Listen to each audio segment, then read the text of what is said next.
Ketika kalian menghadapi suatu permasalahan yang harus kalian selesaikan, tentunya kalian menentukan strategi, bukan? Nah, apa itu strategi? Mengapa dalam menemukan solusi, kalian perlu menentukan strategi? Strategi dibutuhkan untuk menyelesaikan masalah secara efektif dan efisien, agar permasalahan kalian diselesaikan dengan tepat. Begitu bukan? Lalu, apa hubungannya strategi dengan informatika? Kondisinya, pada saat ini banyak peralatan dan aplikasi di dunia digital menggunakan komputer. Komputer dan aplikasinya dibuat oleh ahli informatika sehingga membuat komputer tampak seperti mesin yang cerdas. Namun, benarkah komputer itu cerdas? Bagaimana komputer bisa melakukan tugas seperti manusia? Atau jangan-jangan komputer itu melakukan perintah sesuai strategi yang diberikan agar menyelesaikan tugas secara efektif dan efisien? Menurut kalian, apa artinya berpikir komputasional itu? Apakah artinya berpikir seperti komputer? Tentu jawabannya bukan. Berpikir komputasional atau BK itu artinya kalian akan berlatih berpikir seperti seorang ilmuwan informatika, bukan berpikir seperti komputer karena komputer adalah mesin.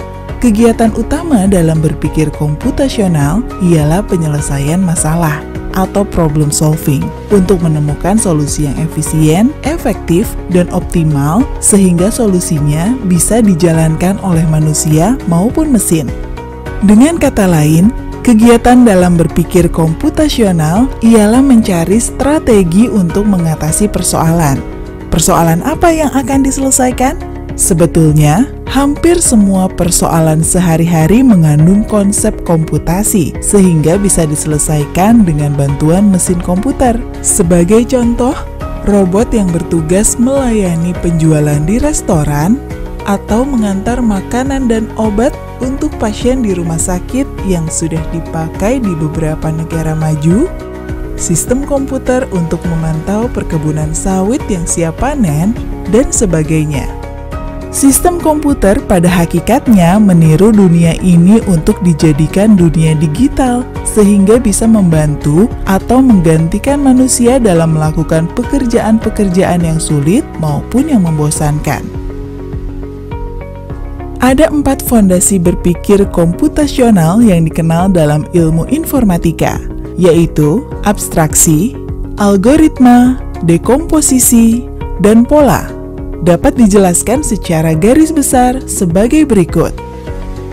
Pertama, abstraksi, yaitu mencari bagian penting dari suatu permasalahan dan mengabaikan yang tidak penting sehingga memudahkan fokus kepada solusi. Yang kedua, algoritma, yaitu menuliskan otomasi solusi melalui berpikir algoritmik, yaitu langkah-langkah yang terurut untuk mencapai suatu tujuan atau solusi.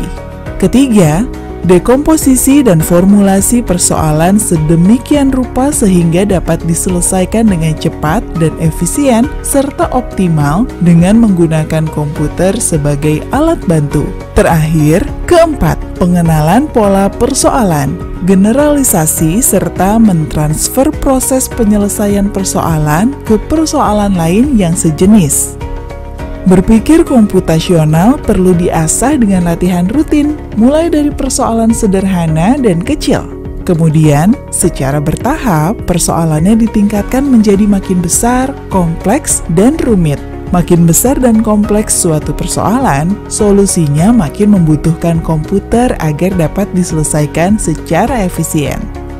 Ruang permasalahan di dunia ini luas sekali, dan tentunya tak seorang pun ingin hidupnya menghadapi persoalan. Setiap bidang juga mempunyai persoalan dari sudut pandang bidang masing-masing dan akan mengusulkan penyelesaian dengan menggunakan konsep dan prinsip keilmuan bidangnya.